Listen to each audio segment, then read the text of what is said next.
Hey all.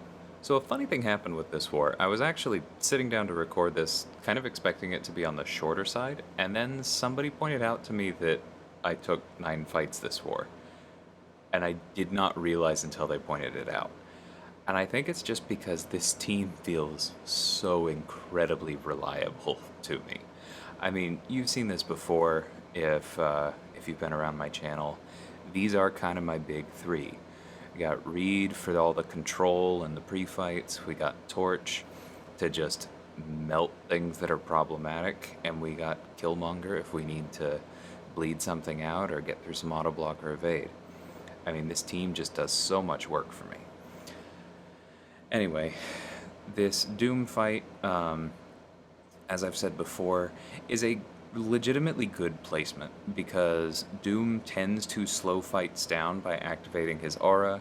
He has high block penetration, his specials are at least moderately tricky, and when you combine that with strike back and needing to hit him, he just can be a problem if you don't keep things under control. Now, pardon my just completely botched evade on that first L1 there, but one thing you'll notice is that because the last hit of it did land, we got 2 of the Careful Study debuffs off that. So now on the next one, there it is, it's locked in and goes passive. We actually can push him to a special 2 now, if we so choose. However, that's probably not going to happen, because right here, there, we trigger and reverse strike back, and now we have all 3 sets of suppression up. This fight's basically easy, or basically over. At this point, I just combo my way to an L3 to get that nice passive fury, land a heavy here or there to make sure they don't fall off, and there's nothing to this. See, I probably could have pushed straight to the L3 and knocked him down there, but I just personally find it safer to build into my practice with Reed to throw the heavy before you need it. It's kind of like, I actually play trombone for a living, and one of my professors always used to say, don't take a breath when you need to take a breath, because then you're playing catch up, and that never works out. I feel like it's kind of the same for some of these champions. Next up we have Mysterio. I recently took a Mysterio with Torch, and I talked about how the reason I like him for the fight is actually because you can block the special 1 and build smolders, and now you have a pretty reliable miss counter because you can keep temperature up. You just have raw damage without needing to land a bunch of hits, which is good because then you don't deal with as many of Mysterio's specials and therefore as many of his gas abilities, which can be problematic. The reflection one is obviously the usual one. The other nice thing about Torch relying so much on damage over time is that if he lands in like 1 hit in reflection gas and it gets reflected, it's not the end of the world, and it may have even been worth it because you probably did a lot more damage than he just healed from. See, there's one right there. I didn't need to land that one. I think that was just kind of for spacing. Did reflect a bit, not ideal, but I mean, we still have plenty of health here, right? And he's just melting. Normally, I wouldn't throw the special 1s against him. I'd probably be focusing on heavies, but because of Power Alternator, it's just not very likely that we're going to get to our special 2, so we might as well throw the specials we have. It's a little bit extra damage, and also, because they take up time, that's more time the incinerates are ticking away. I think I will get around to making that Torch video, because I feel like for a lot of people who've used him for a while now, because he's getting to be kind of an old champion, he feels very intuitive, but I've actually seen a lot of people not be comfortable with how to use him best. And so maybe I should talk about that. Anyway, now we have this Tigra. I gotta be honest, I don't fully understand this placement. I'm wondering if maybe it's just kind of a, this is one place where Tigra can catch you. Because if she catches you anywhere, it hurts. Yeah, I'm guessing that's actually what they're going for, is a surprise with Power Alternator. But I do tend to try and put somebody here that takes advantage of the, if I remember correctly, this one also has heavy hitter, and I find that to be the more dangerous part of the node personally. I actually did not say, we have several friends in this alliance we're facing. They tend to have smaller accounts than us. You'll notice a number of rank 2s on defense here, and so we definitely had the advantage coming into this. But they had a really smart and well-placed map, and they played very well. This was a very interesting war. I realize that sounds kind of funny after I questioned the Tigra placement, but I feel like Tigra, Black Widow, Deadly Origin, a couple others, are just champions that you just kind of put somewhere when you have everybody else placed and hope they catch somebody, so maybe that's all that was. I've taken this Longshot a dozen times now. I think this is the easiest of the various Reed fights. You basically just need to hit him while he's stunned a little more than some of the others to keep his karma under control, and that's about it. Once you get that first special 2, the fight's basically over there. He doesn't really have anything that can let it spiral the way that Mysterio or Doom could.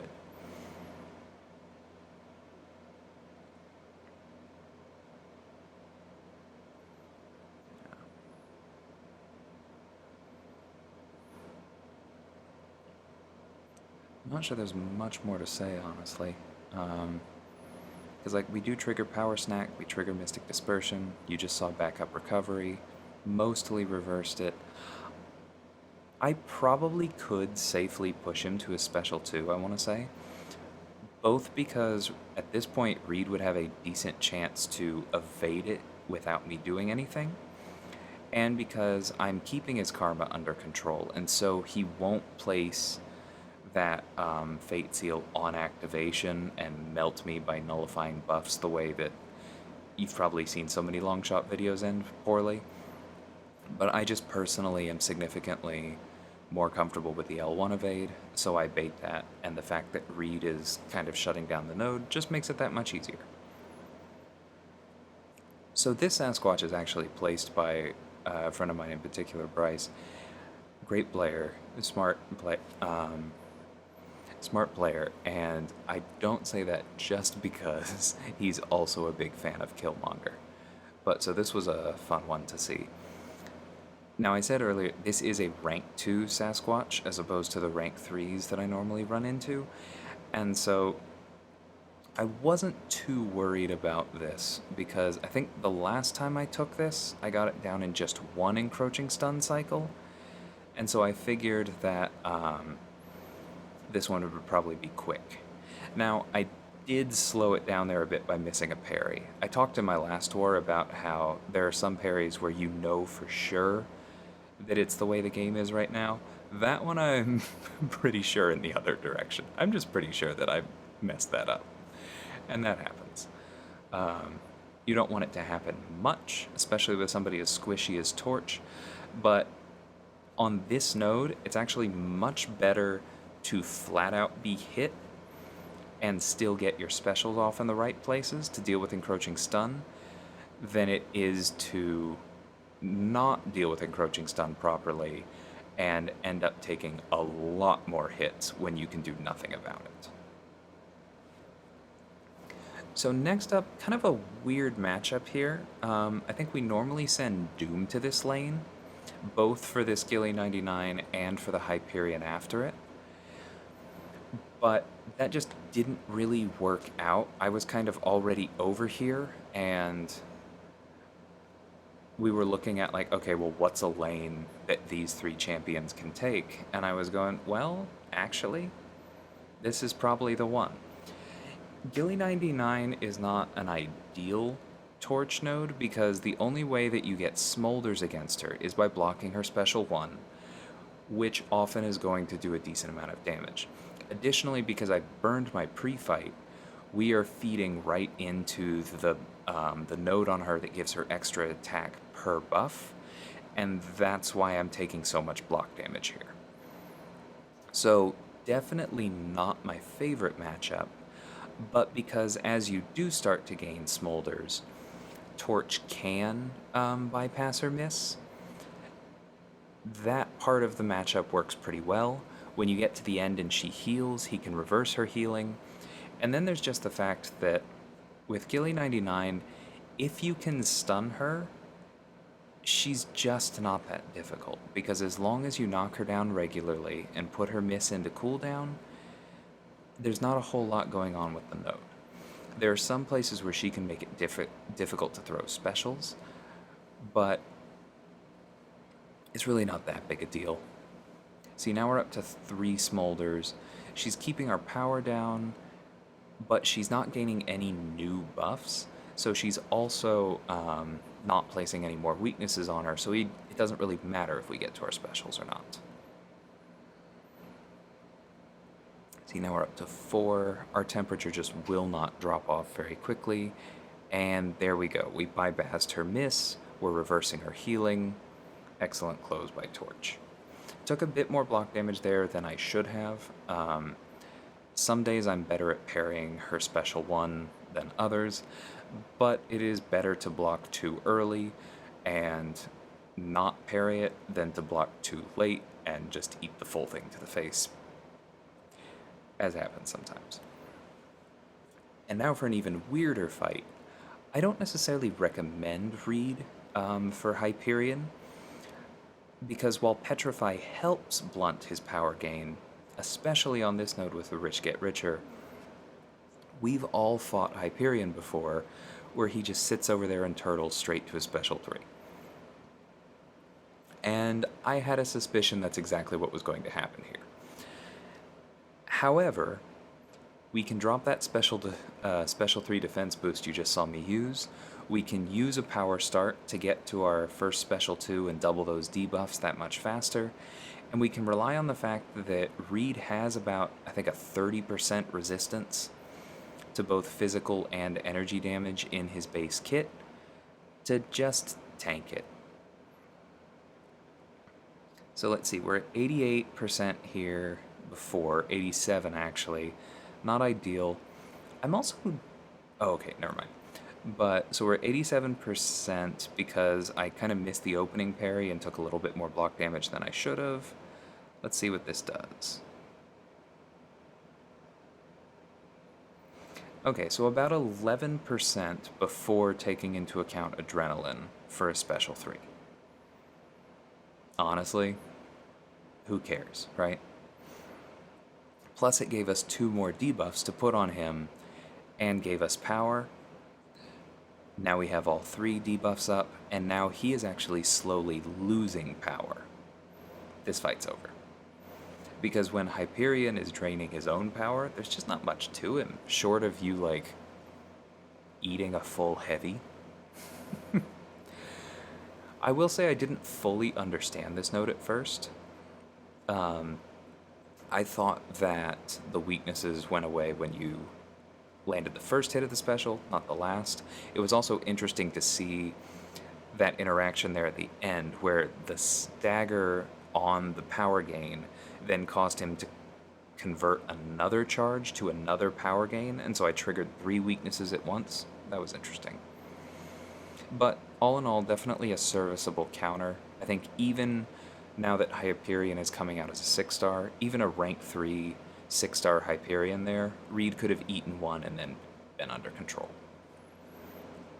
Back to this Killmonger fight that I've taken before. The strategy here, as I've said, is just keep hitting into his block until he gets a special 1. Whatever you do before that, it doesn't really matter. You can block hit spate heavies, you can do some intercepts, you can do a mixture, as I did this time, but all that matters is pushing him to his first special 1, countering it to get the true strike, and then the fight's basically over. You're also seeing Killmonger's high armor and decent block proficiency come into play here, because MODOK can hit pretty hard, and the blocked hits we took even without parries, because we don't want to accidentally stun and run into the node, just don't hit that hard. And there we go. So on to Maw. This is definitely a solid placement because it can be difficult to get clean openings in on Maw. And then you end up taking brute force, and that can lead to some panics. I do think he tends to be better on like the power focus 1 nodes or kinetic transference, other places where you can throw back-to-back L1s and therefore nullify the fury he places on you and land that degen, because then basically if you mess up one other time, 2 degens will usually kill you with Maw in his current form. Not ideal. However, this node definitely does still work, and it is a mini-boss, so, you know, it gets a little tricky.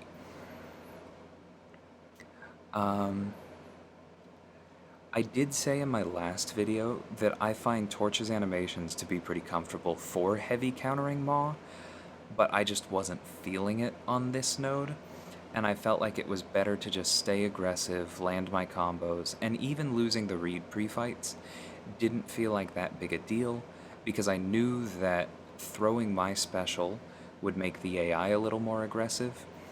Because there's no kind of block penetration or anything there, I could eat the special too. Now, what I should not have done was come in early for that counter on that heavy. I really have no idea what I was thinking there. I think I was just like, oh, he went for a heavy. I retaliate against heavies, and that's like where the thought finished. Took some brute force here on purpose to let that fury play out so that he wouldn't be able to nullify it if I gave him a special 1 before anything else happened, but that also got me to the special 2, and that finished the fight. So overall, this was a good war. We all tried some different things, because like I said, although this is kind of my standard team, there were enough interesting placements on this map that we had to do some borderline weird stuff with other teams. It was definitely an interesting puzzle to solve, and a good war played on both sides. We did, in that vein, try a new counter for the boss that we hadn't tried before, and it didn't quite work out. We ended up giving up a death with 10% left on the boss, and that brought us to our most popular number, as I've mentioned before, 164. But we're okay with that. The war was still won. That's valuable experience for next time on that boss. And I'm really proud of the guys for their performance up to that. I mean, one death is just one death, right? So nice job to GOMP on a war well fought. They are really kicking ass this season. I am glad, though, that we did pull out this win, because even though it looks like Masters may be out of our reach this season, kind of depends on some luck. We'll see what happens there. We do still need to get our our war rating up to get our tier sorted for next season. So onward and upward with that. I hope you guys did enjoy this. I know I've used this particular team quite a bit, but I also feel like this war was a pretty good showcase for why that is. I mean, there were multiple defenders on this list. Doom, Mysterio, Tigra, Sasquatch, Maw, MODOK. I mean, those are all defenders that you actively want to place. They're very much in the meta, and most of those fights were pretty easy. I didn't really feel like I was stretching the champions, except for maybe on that Hyperion fight. And because I wasn't using Reed again after that, it doesn't really matter, right? I was just using health as a resource and deciding to intentionally take that first special 3, because then I would be set up and I would have an easy victory in front of me. And then we didn't have to do something weird like try and maneuver another Doom or a Claire over there. So again, I know that you're seeing a lot of these 3, but I hope, like me, you are enjoying just how effective they are at war. And I will catch y'all next time with another one of these. Take care.